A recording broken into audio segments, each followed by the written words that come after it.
Hey gang, welcome back to Swan's Japanese Horror Reviews. Today we're going to be looking at a pretty special movie that's based on 5 different short stories by the author Otsu Ichi. And that would be the compilation film from 2005, Zoo. Now, compilation films are no stranger to the Japanese horror community, or for this review show for that matter. So, I think in the past you might have been more familiar with stuff such as Rampo Noir, or Three Extremes, or even various little compilation ones such as Dark Tales of Japan, The Legends, Mystery and Horror Tales, Tales of Terror from Tokyo, all sorts of them. So, how does Zoo stack up against all these other ones? Well, let's find out. As I mentioned previously, Zoo is from the author Otsu Ichi.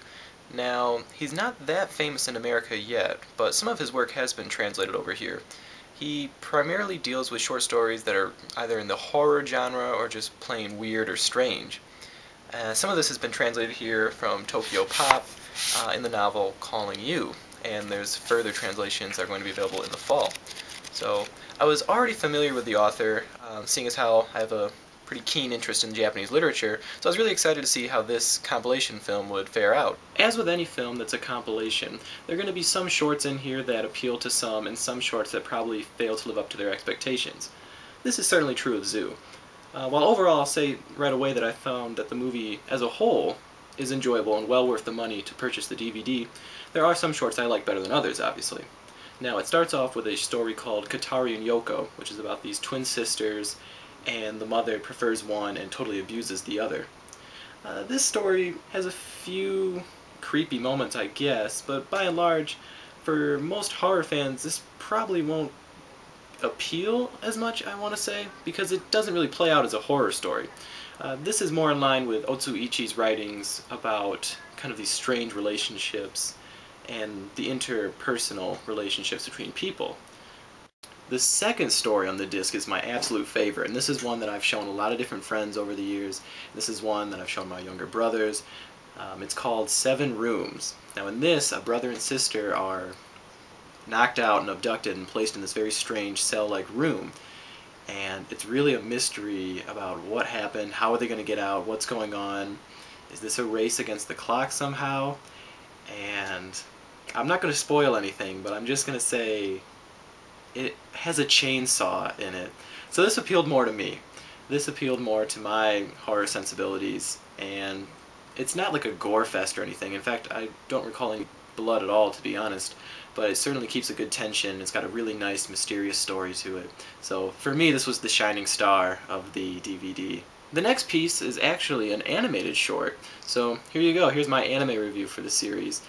It involves an android girl and her scientist guy who helped create her, I suppose, and they're living all in their lonesome, and it's kind of just about their weird interpersonal relationships there. And it's a very beautiful, moving short piece. A couple good plot twists in there, so yeah, I really liked it. Again, this isn't like a straight, flat-out horror. Definitely not a slasher, definitely not ghost kind of stuff, but more of just this weird, kind of slow mood piece. The fourth story is called So Far, and this is the obligatory ghost story that has to be contained within the Japanese horror compilations. And in this one, it's about a young boy who's living with his mom and dad, and the mom says that the dad's dead, and the dad says that the mom's dead, and only the boy can see both of them. So it's got an interesting premise. Again, this is a real slower one.